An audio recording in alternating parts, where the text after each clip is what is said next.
It's the quick take on the Fulhamish YouTube channel. Burnley 2, Fulham 2. Fulham. What the fuck was that? Honestly, man, Burnley this season, I will look back at this season and never forgive Fulham for somehow dropping 5 points against Burnley. That is the most there for the taking game I have watched in such a long time. For about 70 minutes, it's the simplest game of Premier League football that I possibly ever remember. Just, what are we doing? Let's go through it. It was a good start. It was a good start from Fulham. We turned up to Burnley and we looked miles better than them. Because we are miles better than them. Look at how they've played this season. Look at Fulham. This is a better team. All around the pitch. Burnley are very inexperienced. Fulham look like they belong at this level. For most of the time anyway. Good header from Polina. Even Muniz is getting on the score sheet. He's crying. We're all thinking, happy days, here ends the curse. And you've got to say that Fulham managed the first half brilliantly. 2-0 up, half-time, perfect. 10 out of 10, no notes. Second half. I honestly do think that the downfall started before the goals happened. I think Fulham have to kill off this game and get a third.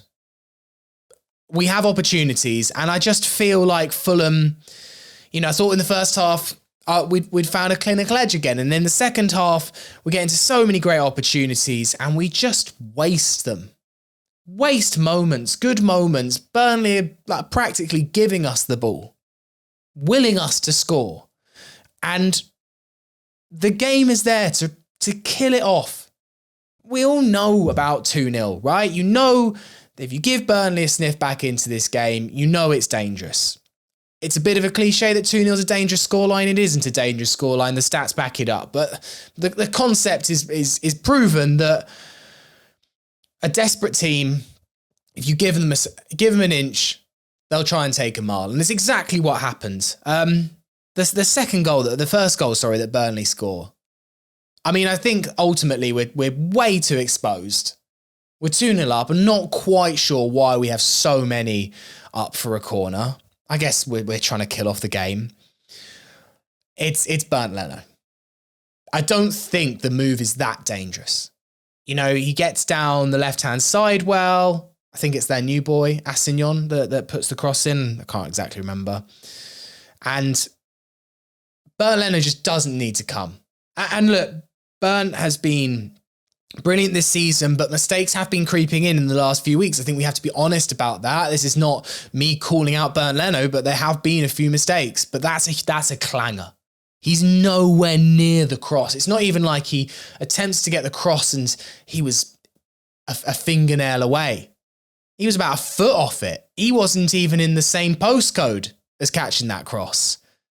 And it just gives Fofana a free net. I think that cross, if Leno doesn't come, he's got so much work to do. It's a half chance.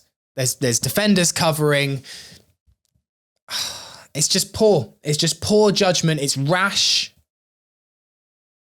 And it gives Burnley away into this match. And from there, I thought actually Fulham did well once it was 2-1 to take the sting out of it. I thought we'd done most of the job. We'd got to injury time. I was like, okay, I think we're okay here. I think we're managing it. It's total chaos, their goal. Absolute chaos, their equaliser. Again, it is good Burnley play. It's a good finish from Fofana. He's come in. He looks dangerous. I think he might be a good loan signing for them. What is Kenny Tete doing? That going back to the back five has generally worked. Kenny Tete, though, he came on. I don't know what's happened to him. This was one of the best one-on-one fullbacks in the league last year. And look, he's had injuries. He's not had a consistent place in the team. Maybe that's affected him. Maybe this bit part role that he's been given doesn't suit him. Maybe he's not a player that likes having to come off the bench. But my word, even before that, he was getting twisted inside and out. This is someone that stops pretty much every decent winger in the Premier League last year. And he was getting torn a new one by Burnley. It's unfathomable. I don't think Ream could do that much more. I think it gets under him. It's a bit annoying. I think he does what he thinks probably everything to just try and put off Fofana, and it just goes the wrong side of the post. I think that there will be a bit of a hysterical reaction to this result. I saw someone on Twitter, and look, everyone's emotional, I'm not digging them out, but saying something like, Fulham can't hold on to a lead. I'm thinking, how many leads have we thrown away this year? I mean, arguably the Liverpool lead, it's against Liverpool. I'm thinking maybe we dropped points from ahead against Arsenal away, but we still came back and drew 2-2. There have been like 1 or 2 games where like we've taken the lead and not held on, but it's not like, this isn't... That's actually what's, I think, most difficult about today. There isn't a systematic failure out there. There isn't something that I'm looking at and going like, we're clearly doing this wrong. I think that we weren't clinical enough. We didn't, when we were 2-0 up, we should have put the game to bed. I think individual errors have cost us. I think that the people that have made the individual errors are players that I wouldn't normally expect to make them. I think the game management was a bit poor. But there isn't a root cause here. I guess sometimes that is football. Teams that are desperate at the bottom do incredible things against good teams. We need to be better, and I'm worried about our form, which is relegation form. Absolute relegation form. It's like 1 win in 10. Since those 5-0s, it's just absolutely fallen off. I guess today's concerning because finally we fixed the goal scoring problem, and then suddenly we're starting to leak goals. I'm looking at the fixture list ahead, and I'm struggling to see our next win. You know, I'm not confident about the Bournemouth game. Then you're playing teams like Aston Villa, United, Brighton. I think Spurs are in there. It's not easy games. There's no easy games coming up.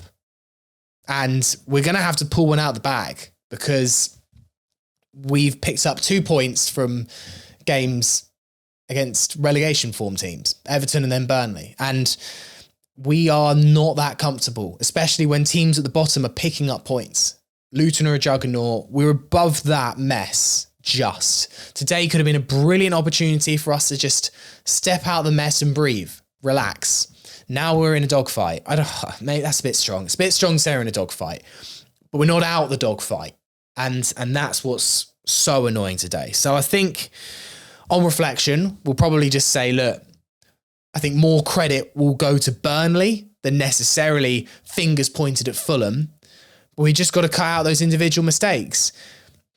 I think we're short at the moment. I think that the injuries and the unavailabilities of Bassi and Iwobi, and they're now in the AFCON final. They won't be in the Bournemouth game. I mean, congrats to the lads. I'm happy for them, but it's a tough moment for Fulham. I'm hoping that maybe players come back and everything, you know, chills out a little bit, but this was a massive opportunity to lift the morale of everyone, the team, the fans, and if anything now, morale will have just got a lot worse after throwing away a win. We've thrown away a win today. There's just no other way of looking about it. So I guess we'll lick our wounds. We've got a week off. That's the first time in a while. Marco can maybe get some time on the training pitch and maybe just calm everyone down, give a few players a bit of a breather that they need, and maybe try and pick ourselves up in a really tough game at the Cottage in a week. And we're going to need 3 points at some point because the form and the slide in the Premier League is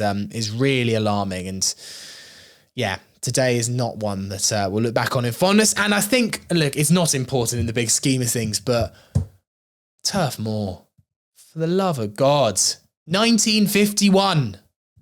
The last time we won a league game there. When we were soon up at half time, I was like, this has got to be it. If we can't do it today, we're never, ever, ever going to win at that place. Broke the Goodison Park curse a few years ago, but it seems like the Turf Moor one's here to stay. Let us know what you thought of the match in the comments. Really, I'm just a bit seething. I guess that's the point of the quick take. It's instant reactions. Oh, Fulham. Why do you do this to us? I hope you enjoyed the video. Let us know what you thought of the game in the comments.